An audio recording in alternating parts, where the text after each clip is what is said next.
يصعد عراقيه ويغلط على العمال ويسمع سامحنا شنو نصعد امك؟ يلا سامحنا خلاص. يعني هسه اذا عزم امه السمينه ونيشها من كسها اكو حد يزعل؟ انا على ابوك اذا لو احط عيني هسه بكس امه ابن الجوزي وطيز امه هماتين تتدخل؟ انا على ابوك لابو عشيرتك.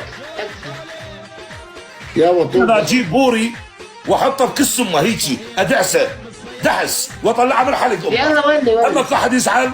تمزم خلينا نحكي ولي زين مقداد مخصتك ابو شلال يا من رخصتك زعيم خليت فيها من رخصتك نجد خواتنا.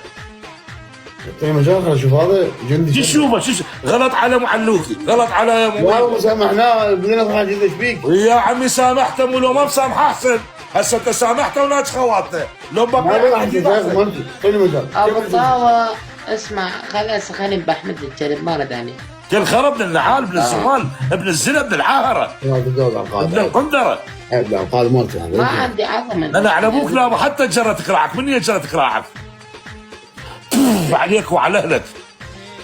هسه مين يسألك تدفع عليه؟ صار لك ساعة تلغي 3 ساعات. يا اخي اعطيني مجال عندي سؤال. شطي مجال زعيم نجد خواتنا انت وياه. شطي مجال.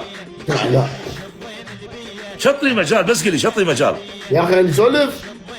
يعني ما راح اسوي كتب صار 5 ساعات. هذا لازم واحد راح اسوي كتب منه؟ هذا مقداد اسمع شاف واحد انا على ابوك لا حتى مقداد ابن العير ابن القندره